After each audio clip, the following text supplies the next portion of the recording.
Bienvenue dans cette nouvelle série de capsules qui va concerner donc les lois de Newton et ses applications. Alors, nous allons commencer par une première partie sur la première loi de Newton. Donc, qu'on a déjà vu en seconde, on l'appelait plutôt donc le principe de l'inertie. Alors, le principe d'inertie, qu'est-ce qu'il nous dit?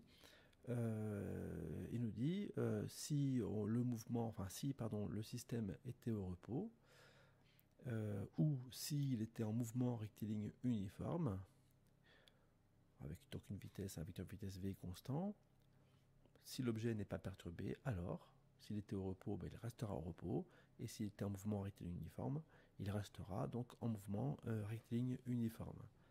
Alors la première loi de Newton, elle a été édictée par Newton en 1686, comme suit. Donc tout corps persévère dans son état de repos ou de mouvement rectiligne uniforme si les forces qui s'exercent sur lui se compensent.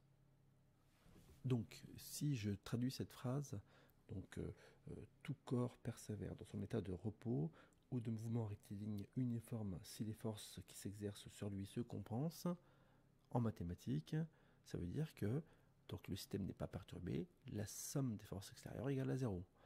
Alors, il y a deux cas de figure, soit il n'y a pas de force, donc le système est isolé, aucune force, ça n'existe pas, soit la somme des forces extérieures, en fait, se compense, donc égale à 0, effectivement, et vous êtes dans le cas d'un système pseudo-isolé. Somme des forces extérieures égale à 0, les forces se compensent. Donc, si tel est le cas, le principe d'inertie nous dit que le vecteur vitesse v est constant. Donc si le vecteur vitesse v est égal à 0, il reste égal à 0. Et si il est constant, et s'il a une valeur différente de 0, eh bien il est en mouvement rectiligne uniforme.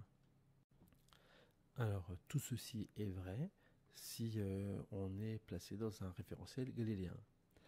Alors, qu'est-ce qu'un référentiel galiléen? C'est un référentiel dans lequel le principe d'inertie est vérifié. Grosso modo, un référentiel galiléen est un référentiel qui est en translation, qui est un mouvement de translation rectiligne uniforme par rapport à un autre référentiel galiléen. Par exemple, si on considère le référentiel héliocentrique comme étant galiléen, on peut considérer, dans un temps d'expérience assez court, que le référentiel géocentrique, par exemple, qui sur une année tourne autour du référentiel héliocentrique, mais sur un instant assez court d'une expérience, un jeté de balles, par exemple, que celui-ci, on peut supposer qu'il est en mouvement de translation rectiligne, et donc on suppose qu'il est galiléen. En terminale S, nous travaillerons essentiellement avec des référentiels de ce type.